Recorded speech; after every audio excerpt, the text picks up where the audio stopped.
자, 오늘 낭독맨 교양 시리즈. 오늘 이제 내일 드디어 광복절이죠? 근데 그 광복절을 누가 건국절이라고 하는 사람이 있어요. 신기하죠? 네. 학교를 다닌 여러분으로서는 이해하기 힘든 이야기겠지만 실제로 건국절이라고 말하는 사람이 존재합니다. 실제로 존재해요. 저 방송에서도 한번 본 적이 있고 실제로도 본 적이 있어요. 건국절이라고. 진짜로. 신기하죠? 네, 좀 안타깝지만 뭐 그런 그러니까 배움이라는 게 다 같은 게 아니니까요. 그래서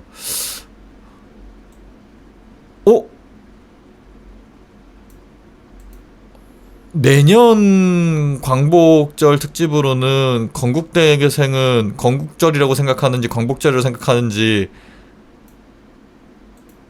그 스티커 붙이기 한번 해볼까요?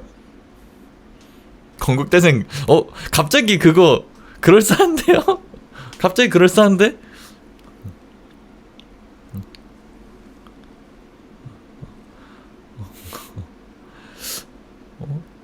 아니 뭐 그냥 그 근처에 살고 있는 사람이 있을 수도 있고 아니면은 미리 찍어 놓은 다음에 그때 하면 되니까 갑자기 생각이 나는데 괜찮은데? 궁금하네 갑자기. 건국대생은 진짜 어떨지. 어쨌든 뭐 실제로 존재하고 국가의 생일은 왜 중요한지 뭐 요런 이야기를 한번 해볼 겁니다. 이런 이제 오늘의 강의는 되게 단순해 보이지만 되게 심오하고 왜 심오하다고 얘기해야 되는지 모르겠지만 복잡한 질문을 다뤄요. 왜 복잡하다고 해야 되는지 모르겠지만 복잡한 질문을 다룹니다. 대한민국은 언제 탄생했는가? 이거 언제 탄생했어요? 1919년에 탄생했죠. 대한민국 임시정부를 이은다고 헌법에 써있죠. 네. 주권회복을 기념하는 기존의 광복절과 1948년 정부 수립을 기리자는 건국절을 제정된 거를 이제 주장하는 사이의 대립이 단순한 기념일 논쟁이 아닙니다. 이 대립이 왜 있는지 모르겠지만 우리나라가 문맹률이 1%가 안 되는 걸로 알고 있는데 이게 왜 기념일 논쟁이 되고 있는지 잘 모르겠네요. 어쨌든 이는 국가의 정체성, 즉 우리 헌법적 가치, 역사, 서사 그리고 미래 비전을 둘러싼 치열한 이념 투쟁입니다. 그리고 오늘의 낭독맨 교양 시리즈는 1948년 건국론, 즉 건국절 주장이 헌법적으로 무효하고 역사적으로 거짓말이면서 정치적으로 파괴적이라는 점을 논증하고자 합니다. 논증해요. 논증. 논리적인 증명. 1919년 대한민국 임시정부로부터 이어지는 대한민국의 정통성이 해석의 문제가 아니라 헌법적, 역사적 사실임을 증명할 것입니다. 그리고 나아가서 이러한 역사 수정주의 시도가 과거사를 회피하려는 일본의 시도와 어떻게 맞닿아있는지 분석하여 역사적 기억 상실이라는 위험한 논리를 공유하고 있음을 밝힐 것입니다. 강의는 세 부분으로 구성됩니다. 첫째, 어떻게 해야 되냐? 세 가지로 나눴어요. 세 부분으로 1948년 건국론에 대한 법적, 역사적 반박. 그리고 둘째, 건국절 서사를 채택할 경우 발생할 심각한 부정적 결과에 대한 분석. 그리고 셋째, 역사 수정주의의 유사 사례로서 일본은 광복절을 뭐라고 하죠? 종전기념일이라고 하죠. 이 종전기념일에 대한 비교 비판입니다. 저 종전기념일이라고 하는 거 오늘 알았어요. 오늘 알아갖고 이거 부랴부랴 하느라고 갑자기 빡셌었어요. 너무 부랴부랴 해서 오늘 알았어요. 이거 종전기념일이라고 하는지. 미치는 건들 아니야. 진짜로. 아니 원자탄을 몇 대를 맞아야 2대가 적었나? 저 버섯 모양 불꽃놀이 2대가 많이 적었나? 왜 종전기념이라는 말을 쓸 수 있는지 천황이 항복 이 한마디 안 했다고 패전이 아닌 거라는 그 논리가 기가 막혀요. 예를 들어서 내가 뭐 유도를 하거나 주짓수를 해. 이제 했어. 뭐 기술 걸렸어. 탭을 쳐. 항복이라고 말은 안 했어.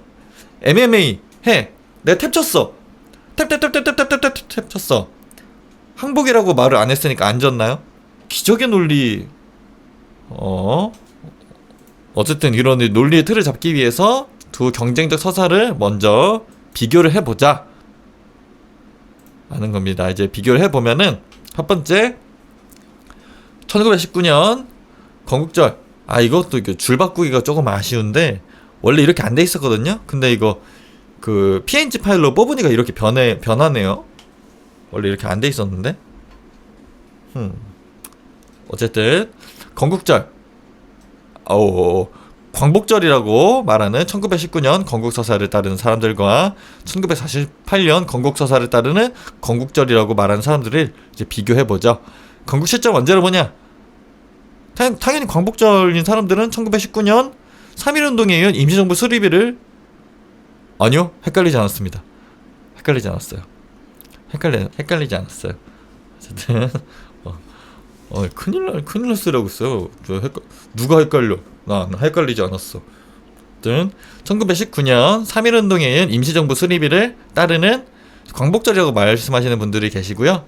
그리고 1948년 유엔 감시하에 총선거에 따른 대한민국 정부 수립을 한 날을 건국 시점이라고 보시는 분들이 있어요.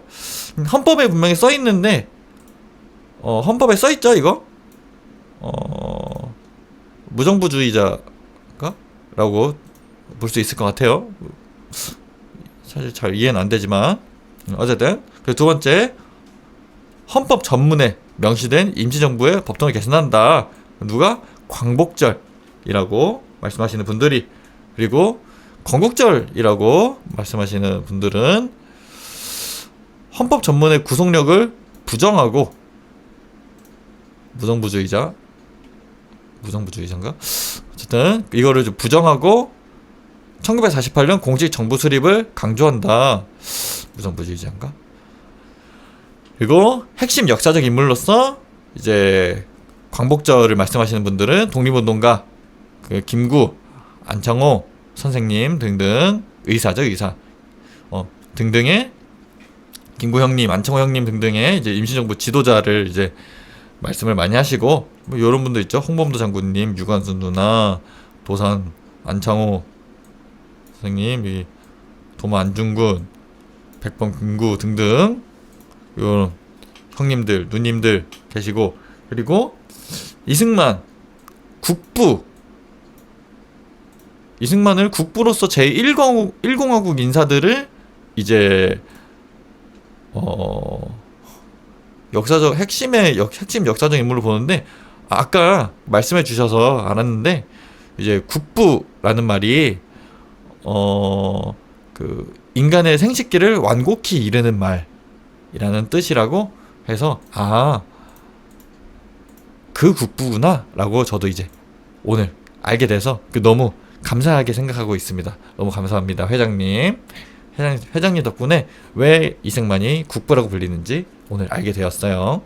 네. 국부를 단단히 하셨어요. 그쵸?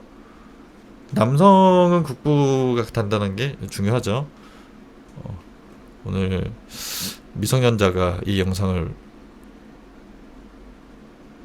봐도 상관없지. 이 정도는 봐도 상관없지. 떳떳해.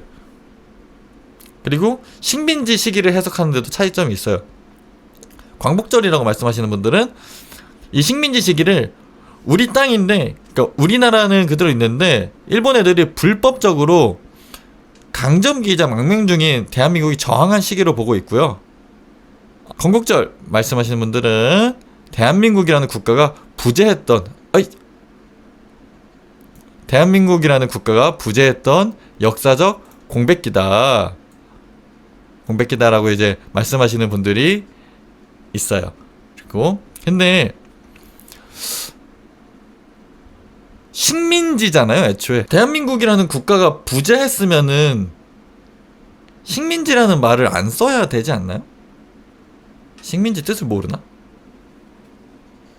이게 건국절 말씀하시는 분들은 식민지 뜻을 모를 수도 있어요. 모르는 거는 죄가 아닙니다. 모르는 건 죄가 아니에요. 네, 모르는 건 죄가 아닙니다. 모르는 건 죄가 아니에요. 모를 수도 있어요. 괜찮아요. 괜찮아. 그리고 임시정부의 위상에 대해서 이제 광복절을 말씀하시는 분들은 식민지 시기에 한민족의 유일한 합법정부다 이렇게 말씀을 하시고, 이것도 줄 다 해놨었는데 png 파일을 바꾸면서 이렇게 됐네. 그리고 에이 됐다, 그냥 안 그랬어 나는. 그리고 건국절 말씀하시는 분들은 이제 독립운동 단체일 뿐 국가는 아니다, 건국을 위한 준비 단계다, 이렇게 이제 말씀하시는 분들인데, 안녕하세요 세모다개님, 굉장히 오랜만이네요. 12시 넘어서 들어오셨네. 잠깐 엎드려 계세요. 어쨌든 독립운동 단체일 뿐 국가는 아니다 라고, 건국을 위한 준비 단계다 하는데, 독립운동 단체일 뿐, 그때 나라를 잃었으면은 독도 그러면은 그때 일본 땅이었던 거잖아. 그러니까 이게 말이 안 돼요. 이 건국절이라는 말을 쓰려면은 우리가 식민지가 아니었어야 돼. 말이 안 돼요. 그러니까 약간 건국절 말씀하시는 분들은 그 문맹일 가능성이 좀 있어요. 문맹일 가능성이 존재합니다. 그 되게 아마 적을 거예요. 굉장히 적을 건데, 근데 한글을 못 읽는 사람을 보고 여러분들 설마 막 그렇게 생각하시는 건 아니죠? 아유 한글도 못 읽는 저 모질이 이렇게 생각하시는 거 아니죠? 그렇게 생각하시면 안 돼요. 정말 그럼 전 크게 실망할 겁니다. 알죠? 건국절이라고 말씀하시는 분들은 문맹일 확률이 굉장히 높아요. 절대로 그렇게 비난하거나 비꼬거나 하시면 안 됩니다. 저 낭독맨 실망합니다. 그러면은. 그리고 북한에 대한 관점도 다르죠. 광복절이다 라고 말씀하시는 분들은 대한민국 영토의 한반도의 북부를 점거한 아주 불법적인 단체로 이제 보고 있는 게 이제 광복절이라고 말씀하시는 분들의 관점이고, 이제 건국절이라고 하시는 분들은 그냥 48년도에 동시에 국가가 탄생했다, 이렇게. 48년도 건국절 기념하는 나라 있죠? 네, 여기 게임 끝났죠? 여기 바로 앞에서 했는데 한 3분 전에 했어요. 팍 그냥 엎드려 있으라니까 지금 어떻게 채팅 치고 있어. 어쨌든 별개의 국가, 48년도에 건국한 나라 있죠? 어디 있죠? 우리 위에 조선인민민주주의 공화국 있죠? 빨갱이죠 이거. 예. 그래서 이제 48년도 건국절 주장하시는 분들은 사실 북한의 정통성을 인정한다와 같은 말이죠. 1948년 건국절을 인정한다. 예. 건국절 주장하시는 분들이 아마 이렇게 생각하실 수 있는데, 어차피 근데 문맹 분들이라 괜찮습니다. 편집하면 그만이에요. 편집하면 그만이에요.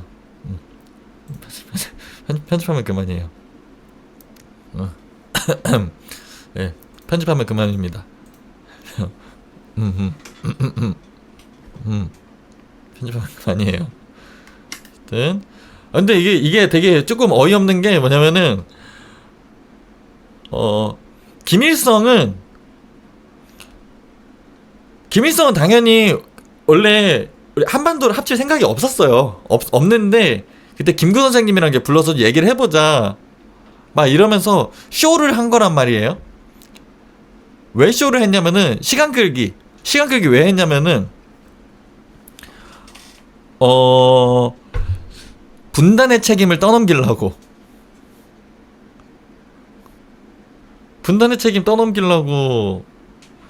시간 끌기를 하고 있는데, 기가 막히게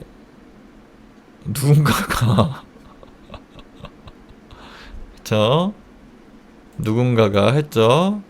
국부로서, 국부 뭐죠? 인간의 생식기를 완곡히 이르는 말이다. 그게 국부다. 저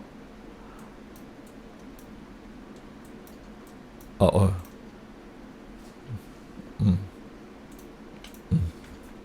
완곡히 이르는 말이다. 그것이 국부다. 이렇게. 그렇죠? 국부. 어쨌든 제가 이승만 특집은 나중에 진짜 따로 해볼게요. 얼마나 독립운동을 방해했는지, 정부 수립하고 나서 얼마나 폐악질이 심했는지. 이승만이 미국에서 독립운동 자금으로 뭐 했는지 미국 기록에 있어요. 왜냐면은 독립운동 자금 받아다가 미국에서 그거 했어요. 뭐야, 미국에 이제 어린 여자들 있잖아요. 미국의 어린 여자들을 이제 전국 각지를 돌아다니면서 만나고 다니는 거야.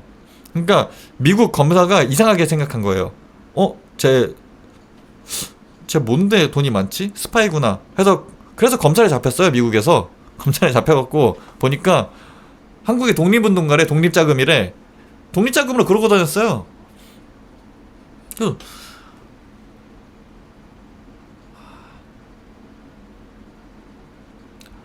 어마어마합니다. 진짜.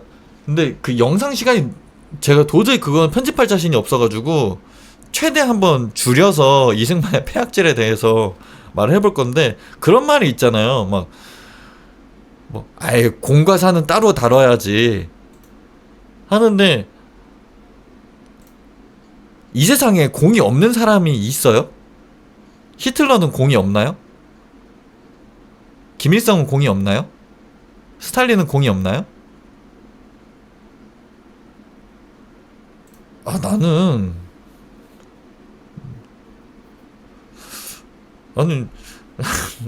그 판단력이 되게, 솔직히 말하면은 이해가 안 돼요. 이거 편집할 건데. 이거 편집할 건데, 솔직히 말하면은, 내가 지금 우리끼리 있을 때 이렇게 몇 명 없을 때나 얘기하지, 언제 얘기하겠어, 이런 거. 솔직히 하면 제정신이야? 아니, 역사 공부를 안 했다 수준이 아니잖아요. 솔직히 이거는. 심지어, 뭐지? 옛날에 누구 있었는데? 어떤 유튜버 있는데 되게 구독자 많은 유튜버 있는데, 사학과를 나왔대요. 사학과 출신의 유튜버가 있는데, 자기 사학과라고 이승만에 대해서 공과를 이제 구분해서 이렇게 따져보고 해야 된다 하면서 뭐 하는 거예요. 미친놈인 줄 알았어요. 물론 이제 학사 딸이라고 그렇게 뭐 말하기는 그렇지만,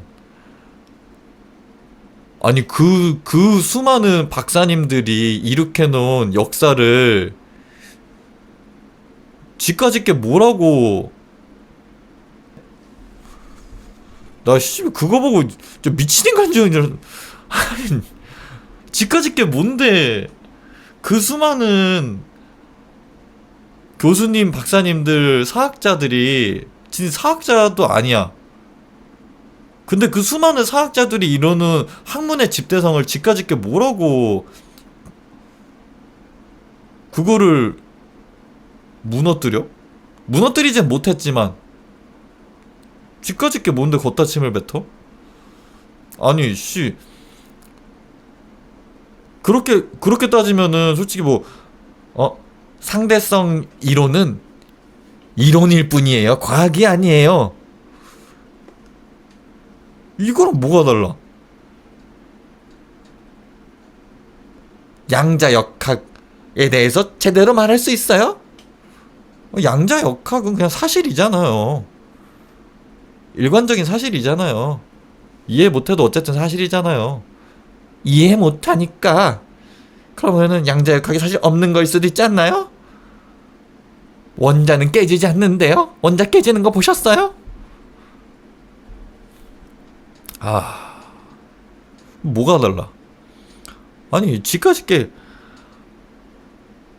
나 진짜 그때 정말 크게 실망했습니다. 아니 그 사학과 출신, 저는 사학과 출신 좋아하거든요. 역사학과 출신 좋아하는데, 그러니까 지까짓 게 뭔데. 물론 이제 뭐 학교 못 나왔다고 뭐 할 말 못 할 말 나눠져 있는 건 아니지만, 하면 안 되는 말이라는 게 있잖아. 하면 안 되는 말. 아니 사학과에서 공부를 얼마나 안 했으면은 그런 말을 할 수 있는지 모르겠는데, 많이 안 했나 봐요. 어? 아까 그게 정상적인 PPT 순서였구나. 국가의 생애는 왜 중요한가가 앞에서 설명한 거고요. 자, 제1부 1부 뭐라고 써있어요? 헌법의 판결과 건국자들의 증언. 1948년 건국론 반박. 누가 건국절 소리를 내는가. 그죠? 일단은 이거는 요렇게, 클릭이 어렵네. 이렇게 건국론 주장 한 사람들 얘기부터 해보죠. 1948년 건국론을 주장하는 사람들 보면은 의지가 아닌 형식으로 정의된 국가다. 그러니까 1948년 건국을 주장하는 사람들, 특히 뉴라이트. 그래서 뉴라이트 하면은 올드라이트도 있고 아니면은 뉴레프트 뭐 이런 것도 있는 건가? 뭐 듣기는 들었는데 뉴라이트랑 뭐 다른 게 또 있던데, 구라이트인가? 뭐 있는데 뭔지 기억이 안 나네요. 저도 그때 듣고 뭐야, 올드라이트인가? 어쨌든 뭐 뉴라이트가 뉴라이트 그거 자체가 아니라 그 전에 뭐가 있는 거였어? 라고 이제 놀란 적이 있는데, 어쨌든 뉴라이트 운동과 연계된 세력이 이제 국가의 성립을 형식적이고 되게 그 베스트팔렌 조약이라는 게 있죠. 그냥 조약적인 정의에 근거한다. 그들의 주장은 세 가지 기둥에 서 있습니다. 어떤 기둥이냐? 첫째, 국가의 3요소.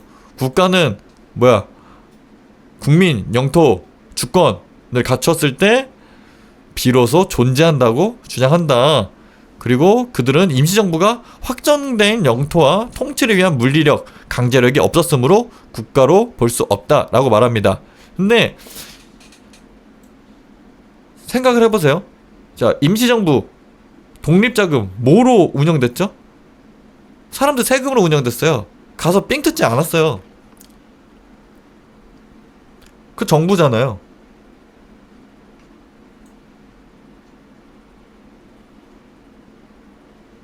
무슨 임시정부, 아니 이승만이 미국 가서 자신의 국부를 미국의 어린 여성들에게 어떻게 휘둘릴 수 있었겠어요? 무슨 돈으로? 독립운동 자금으로 그랬잖아요. 아니 독립운동 자금으로, 그래서 지금까지도 이제 대한민국의 국부라고 불리고 있잖아요. 국부를 미국에서 얼마나 휘둘러댔으면은 미국의 어린 여성들에게, 어린 여성들이 할아버지랑 자꾸 다니니까 도대체 얼마나 그러고 다녔으면은, 아니 검찰한테 잡혀가는 거지? 도대체 어느 정도 그래야 잡혀가는 건지. 그래야 막 재벌 3세라고 하고 다녔다고.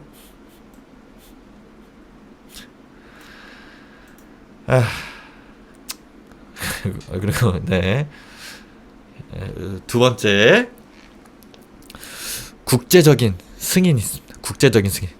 1948년에 수립된 대한민국 정부가 유엔 등 국제사회로부터 한반도의 유일 합법정부로 승인받았다는 점을 강조합니다. 반면 임시정부는 그러한 광범위한 승인을 받지 못했다고 주장합니다. 자, 그러면은 우리가 나중에 뭐 북한이 멸망했을 때, 북한 정부가 소멸했을 때 그 땅, 우리 땅 아니네요. 우리 땅이라고 주장하면 안 되겠네요. 이들의 말에 따르면 빨갱이죠.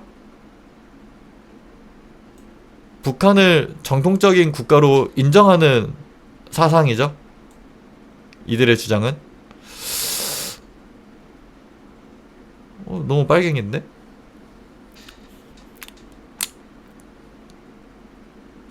너무 빨갱이야. 너무 빨개. 그래갖고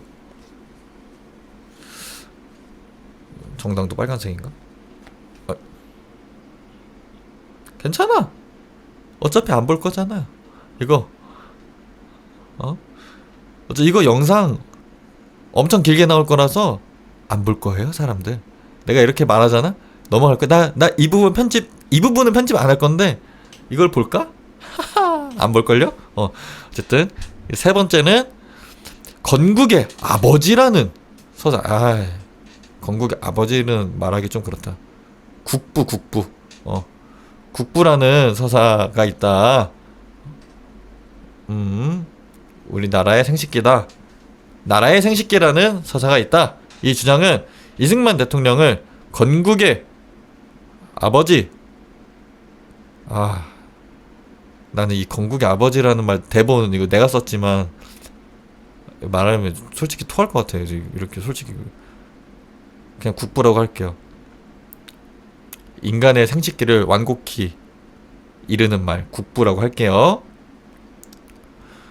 대한민국의 국부 반열에 올려 대한민국의 생식기 반열에 올려 해방 후의 혼란 속에서 자유시장 경제와 반공주의 국가를 세운 공로를 그에게 돌린 것과 본질적으로 연결되어 있다. 그러니까 이승만이라는 국부에게 우리나라 대한민국의 생식기에게 그런 걸 이제 진짜 얼마나 휘둘렀으면은 생식기라는 이름을 달 수가 있지?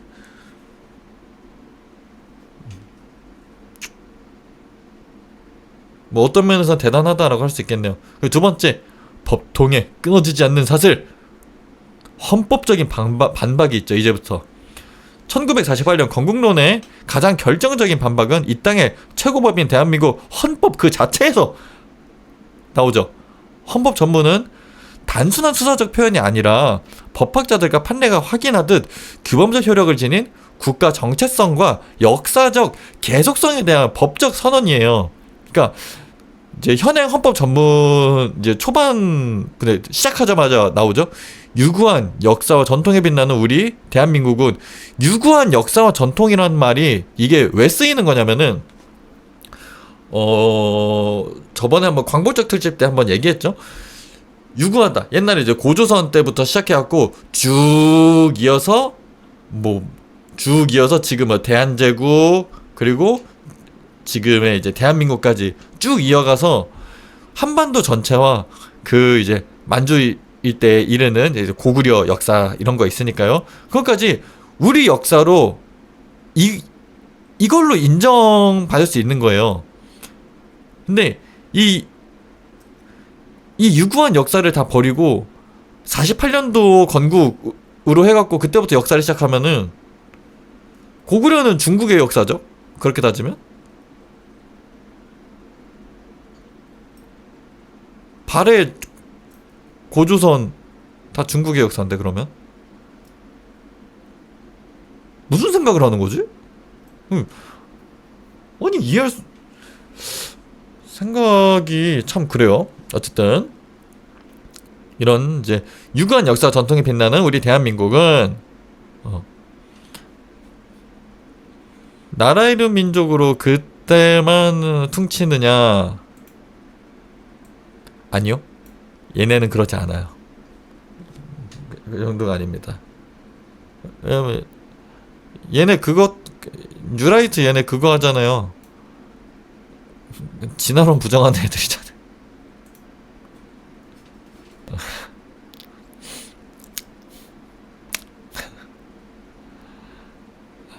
내가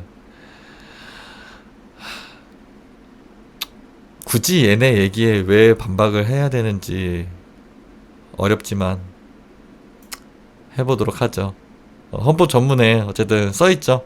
3.1운동으로 건립된 대한민국 임시정부의 법통과 불이한거한 4.19 민주 이념을 계승하고 라고 명시하고 있습니다.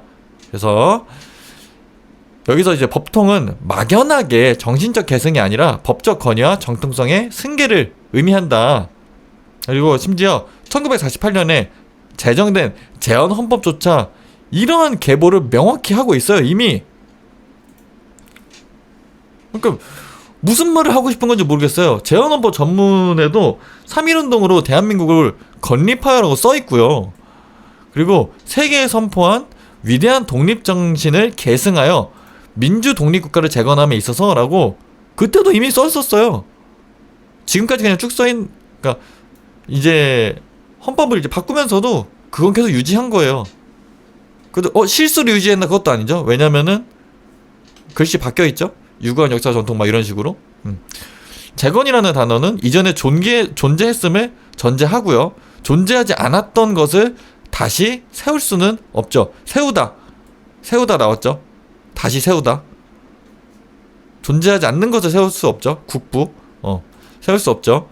그리고 그 재건의 대상이 3.1운동으로 건립된 대한민국이 명시되어 있습니다.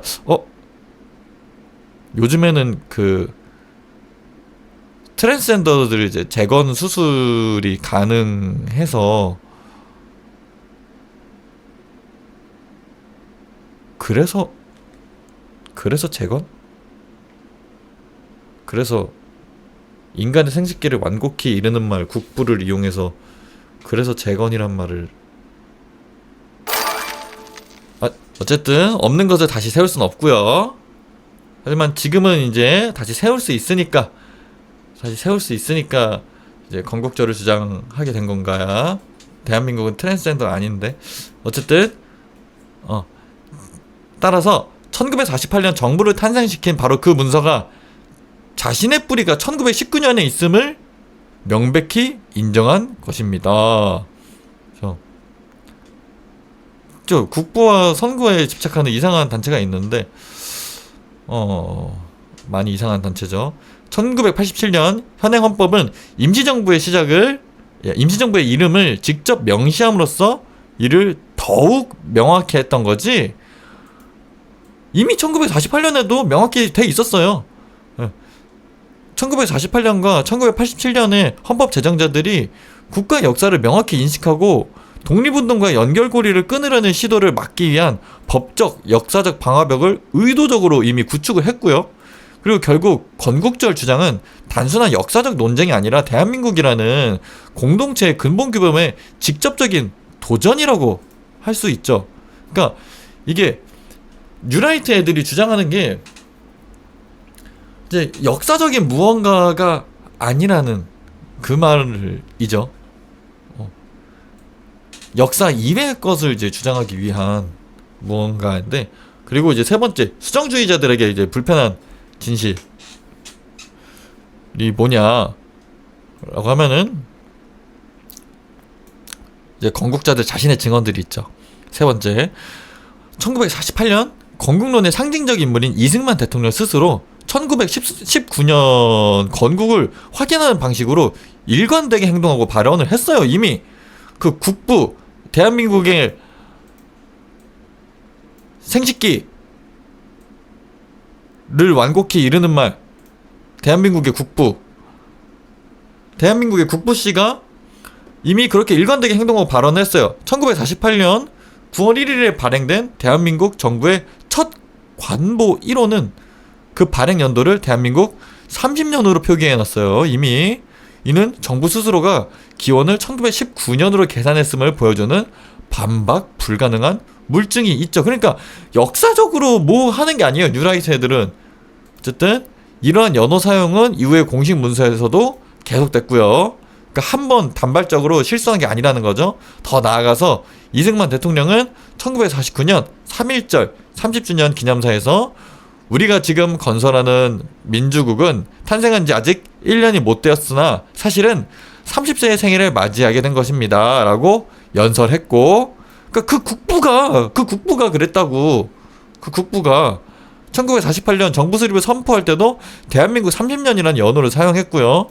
이러한 인식은 이승만 개인에게 국한된 게 아니라 그 초대 국회의장이자 임시정부 출신인 신익희 선생님 역시 공산주의자들의 반대 속에서 임시정부의 정통성을 이제 계승한 대한민국 건국이 이루어졌음을 역설했죠. 그 관점을 아니 관점 어떻게 바꿔? 헌법이야.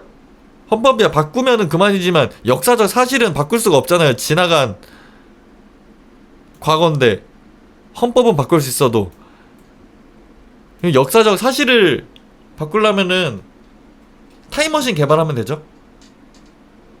타임머신 개발해서 이거 저들이 말하는 게 역사적 사실인 그런 세상을 평행우주에 만들어 놓으면 되려나? 헌법의 문제가 아니라 역사적 사실의 문제지. 어쨌든 건국절 그죠? 계엄이라니. 건국절 지지자들은 이제 이승만을 1948년 국가의 건국의 국부로 칭송하면서 정작 그가 국가의 건국을 1919년으로 보았다는 명백한 증언은 외면하거나 평가절하해야 되는 자승자박 모순에 빠집니다. 이는 그들의 주장이 이승만의 역사적 비전을 충실히 보관하려는 것이 아니라 그의 이미지를 현대 정치의 목적을 위해 선별적으로 이용하려는 의도임이 드러난다. 그들은 이승만의 반공주의자로서의 면모는 이제 극대화하면서 1919년에 전통에 뿌리내린 독립운동가로서의 그의 정체성은 폐기하는 거죠. 물론 독립운동가도 아니었지만. 그리고 네 번째, 기계적 공식을 넘어서 한 민족의 의지. 국가의 3요소는 본래 식민 지배를 당한 경험이 없는 서구열강 간의 관계를 규율하기 위해 만들어진 국제법 개념이고요. 그 이를 반식민 투쟁을 벌이는 민족에게 기계적으로 적용하는 것은 굉장히 비역사적이고 부적절하다 이렇게 볼 수가 있죠. 그러니까 뭔가 이제 법적 해석을 할 때도 너무 기계적으로 하지 말라고 그 우리가 전에 그거 했잖아요. 그 배심원 제도에 대해서 그래서 만드는 거라고. 그러면은 이제 괴리감이 있으니까. 어쨌든 피식민 민족에게 국가의 근원적 행위는 주권의지의 집단적 표출이고 3.1운동은 바로 그 순간, 즉 전국적인 독립선언이자 식민통치 거부였으며 그 정치적 구현체로서의 임시정부를 탄생시켰다고 볼 수 있죠. 그 미국조차도 건국일을 연방정부가 수립된 1789년이 아니라 독립선언서가 발표된 1776년으로 기념하고 있죠. 그 의지의 선포가 행정기구의 수립에 앞서는 거고 임시정부는 망명정부로서 합법적으로 기능을 했습니다. 그리고 헌법, 입법부, 행정부, 군대를 갖추고 외교활동을 펼쳤고요. 그리고 헌법에 그 임시원장이 있죠. 그 입법부, 임시의정원이 있었고 행정부 있었고요. 군대, 한국광복군이 있었죠. 중화민국 등 다른 국가의 승인을 받기도 했습니다. 영토가 제국주의 세력에 의해서 이제 불법적으로 점령이 당했다는 사실이 그 존재를 부정하지는 않습니다. 그러면은 식민지라는 표현을 애초에 쓸 수가 없죠. 인도 식민지였죠. 식민지였죠. 점령지가 아니라 식민지였죠. 이는 이제 2차 세계대전 당시 나치의 점령이 폴란드나 프랑스 망명정부의 존재를 부정하지 않았던 것과 같은 이치죠. 우리나라만 그런 게 아니에요. 세계적으로 다 그래요.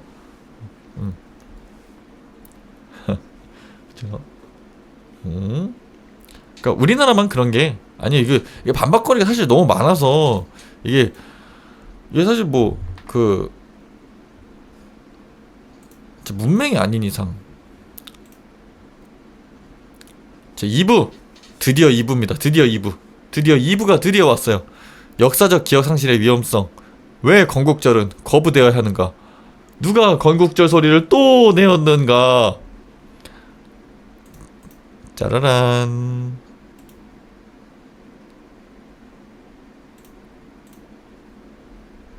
이때부터 제가 조금 힘들어서 이제 좀 더 짧게 준비했어. 독립운동의 삭제, 친일부역의 면제. 빨간색으로 표시했죠? 이거 착시현상이에요. 삭제랑 면제 조금 더 조그맣게 보이지 않아요? 반대예요. 요 노란색은 그냥이고 삭제랑 면제는 굵게 표시한 건데 오히려 더 작아 보이죠. 신기하죠. 착시현상. 저도 신기했어요. 왜 작아 보이지 하면서 바로 이제 컨트롤 B 눌러서 굵게 만들었거든요.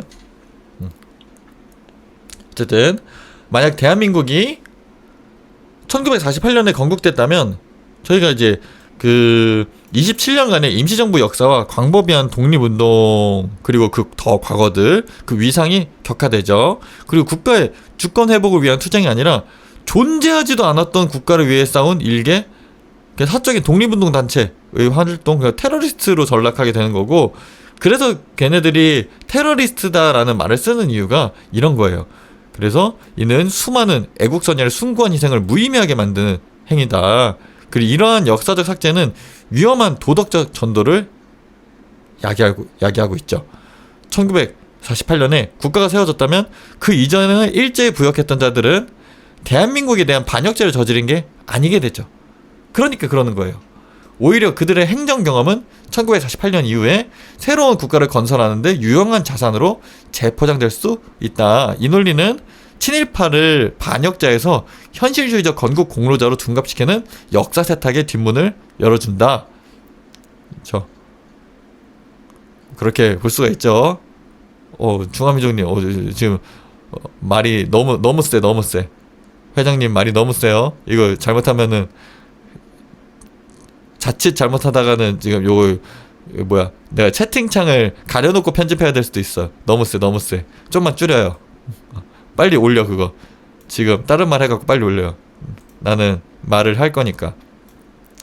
좀 더 나아가서 그 일부 이제 급진적인 1948년 건국론자들은 식민지 시기에 조선인의 이제 국적은 법적으로 편집 화이팅이라니 법적으로 일본이었다고 주장하기까지 하고 있어요.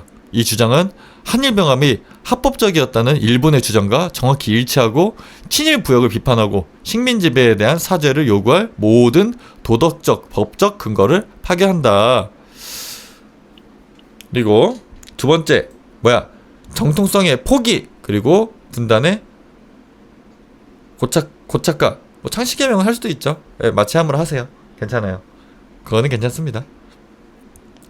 정통성의 포기, 분단의 고착화. 이게 무슨 얘기냐면은 1919년에 임시정부는 모든 한민족을 위한 정부로서 한반도 전체에 대한 주권을 주장했어요. 그리고 깜짝 놀랐네. 그리고 1948년 대한민국은 이거 나중에 중화민족님 낭독맨 막 100만 되고 막 이러면은 이거 중화민족님 나중에 이거 발굴돼갖고 신상 털리면 어떡하지? 라는 걱정이 스쳐 지나갑니다. 100만 유튜버가 되는 그날을 위해.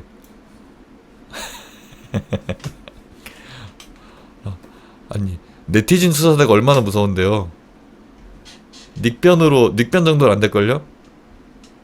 그거 이제 인피명구 딱 쓰고 얼굴도 바꾸고 이름도 바꾸고 주민번호도 바꿔야 될걸요? 이민 가야 될 수도 있어요. 이민가도 추적될 수도 있어. 그래서 이제 국정원 이런 데 취직해야 될 수도 있어요.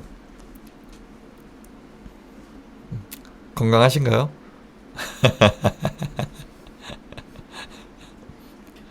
광화문 가서 태극기 휘두르는 게 어때서? 태극기 좀 휘두를 수 있지. 어때서? 그럴 수도 있지. 어쨌든 1948년 건국론은 이 모든 정통성을 파괴해요. 만약 대한민국이 1948년 남쪽에서 탄생했으면은 같은 해 북쪽에서 탄생한 조선민주주의 인민공화국도 역사적으로 대칭적인 관계가 되는 거죠. 그러니까 동등한 관계가 되는 거야. 북한을 그냥 인정해 주는 거예요. 북한이라는 국가가 있군. 이러면서 나는 인정 못해. 북한 멸망하면은 그 땅 우리 땅이야. 난 인정 못해. 대한민국은 더 이상 한민족 독립투쟁의 유일한 합법적 계승자가 아니라 동시에 태어난 두 분단 국가 중 하나로 전락합니다. 이는 헌법 정신에 정면으로 위배되고 미래 통일 시나리오에서도 대한민국의 입지를 심각하게 약화시킨다. 제가 방금 했던 말이죠. 대한민국의 대통령은 조국의 평화적 통일을 위한 성실한 의무를 지고 있어요. 헌법에 써 있습니다. 이 의무는 대한민국이 한반도 전체의 합법적 실체라는 전제 위에 있고, 건국절 주장은 이러한 역사적 권리를 사실상 포기하는 것으로 통일을 단일한 합법적 헌정 질서의 회복이 아닌 대등한 두 국가의 통합 문제로 변질시킵니다. 알겠습니까? 역사학자 강만길 형님이 지적했듯이 이는 영구 분단을 사실상 수용하는 거라고 받아들여지고요. 그럴 수 있다. 결국 건국절 주장은 대한민국이 스스로 가장 강력한 역사적 정통성을 내던지는 자해행위이다. 예? 자해행위라고요. 그리고 한반도 전체에 대한 이제 주권의 근거인 1919년 임시정부의 법통을 포기하고 대신 북한의 역사 서사와 동일한 출발선상에 선다는 걸 의미하죠. 빨갱이죠. 이로써 분쟁의 성격은 1919년에 탄생한 유일한 합법국가 대 1948년에 수립된 반국가 단체에서 1948년에 동시에 탄생한 두 국가의 대결로 변질되는 거예요. 그러니까 북한이 그냥 반국가 단체가 되는 게 아니라 그냥 다른 하나의 국가가 되는 거야. 이게 되게 여러 가지로 할 말이 많은데 지금 너무 얘기 많이 해서 일단 빨리 넘어갈게요. 이러한 자기 격하는 북한의 서사에 정당성을 부여하고 자유민주주의 질서에 입각한 통일을 정당화할 헌법적, 도덕적 기반을 약화시키는 결과를 초래하죠. 그리고 세 번째, 학술 논쟁이 아닌 이게 정치 프로젝트다. 그러면 건국절 주장은 주류 학계에서 합의해서 비롯한 게 아니라 이는 2000년대 중반 이후 뉴라이트 세력이 주도한 명백한 정치적 프로젝트다. 그 목표는 대한민국의 역사를 다시 써서 반식민 투쟁의 의미를 축소하고 국가서사를 산업화의 성공과 반공의 승리라는 두 기둥 위에 재정립하려는 거예요.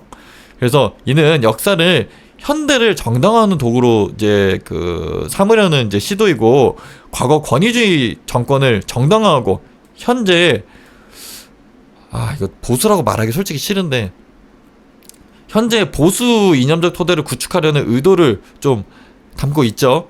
근데 이렇게 말하고 싶지 않은데 이러한 시도는 이제 법률 개정 시도, 정부 홍보물 발간, 역사 교과서 개입 등 다양한 형태로 추진되며 극심한 사회적, 정치적 갈등을 유발해 오고 있죠. 역사 교과서에 개입하면서 거기에도 개입하죠. 이제 과학 교과서에서도 진화론 부정하고 창조론, 창조 설화를 이제 창조론이라고 이제 주장하면서 같이 같은 맥락에서 넣고 있죠.